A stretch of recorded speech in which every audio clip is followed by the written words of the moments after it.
Hey guys, so today I want to talk to you about yet another comedy show. I know I do quite a lot of these videos, but I absolutely love the comedy shows that BBC produce.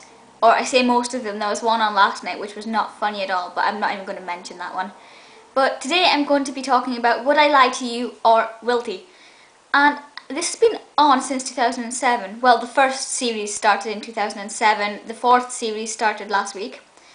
And when I first saw this, I was like, I absolutely love this. I only first saw it in about February, March, this year anyway. And I just basically fell in love with it straight away, and I was like, this is going to be one of my new favourite comedy shows. And when I heard the fourth series was coming back, I was like, perfect. So it was on last week, and I was just proven completely right. It was as fantastic as I thought it was going to be. Sometimes when TV shows are on for a very long time, they sort of lose their magic and they get a bit dull and a bit boring. But I mean, look at Mock the Week, that's been on for ages and that's still going fantastic. But then there are other shows which, once you get past two series, it's like, okay, enough is enough. But Would I Lie to You is still fantastic, and so yeah, I was going to say something else there. So basically, it's a show where somebody might be telling a lie or they might be telling a truth, and they say it, and then the other people on the opposite team have to guess whether it's a truth or a lie. So it's presented by Brydon now, but it was presented by Angus Deayton for the past, now was it series 1 and 2 or series 1, 2 and 3? But either way, it's Brydon just now.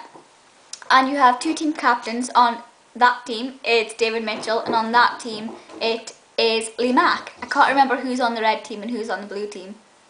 But yeah, that's the two sides anyway. And then they each have two other panellists with them.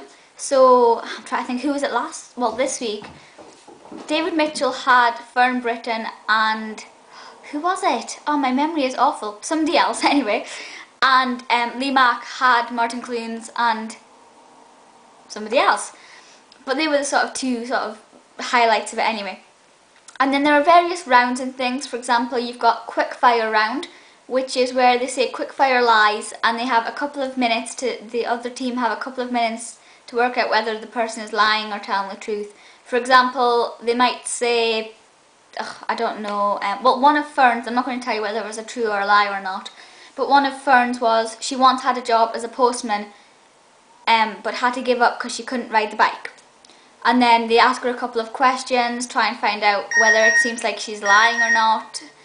And then they make a decision, and then she reveals whether she's telling the truth or a lie.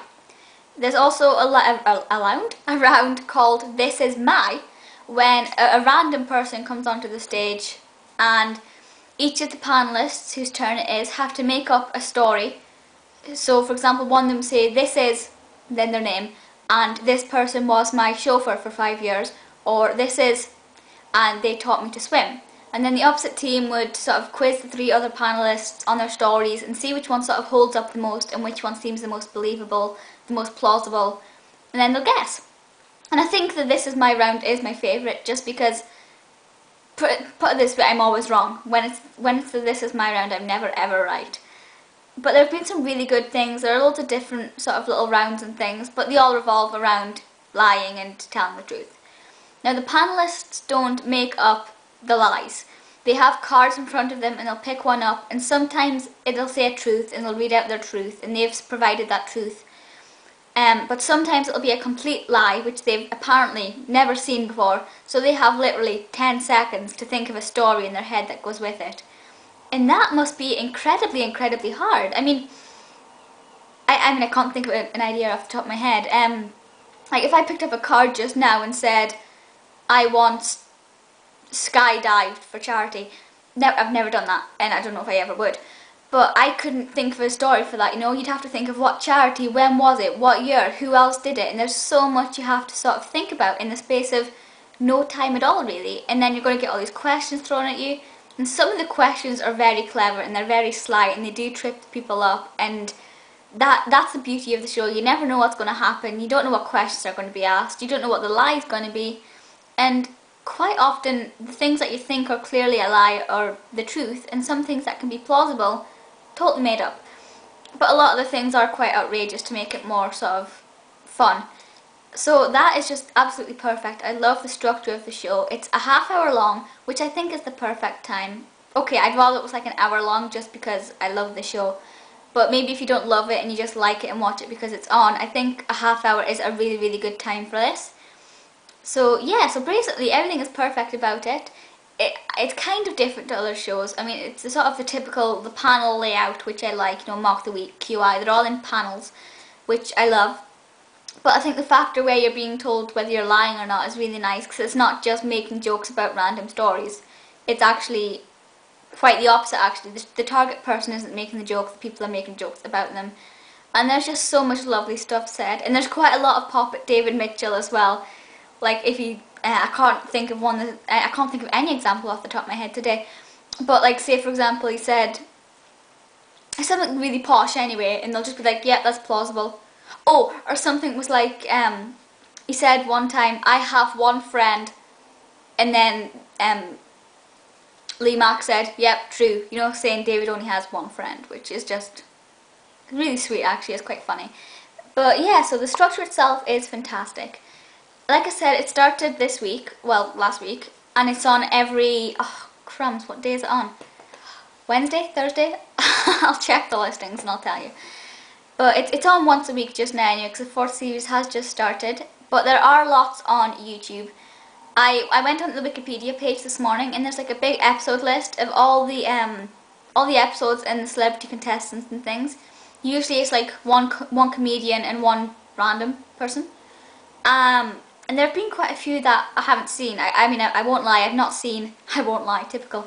I haven't seen them all. I've not seen all the episodes. I've seen maybe half of them.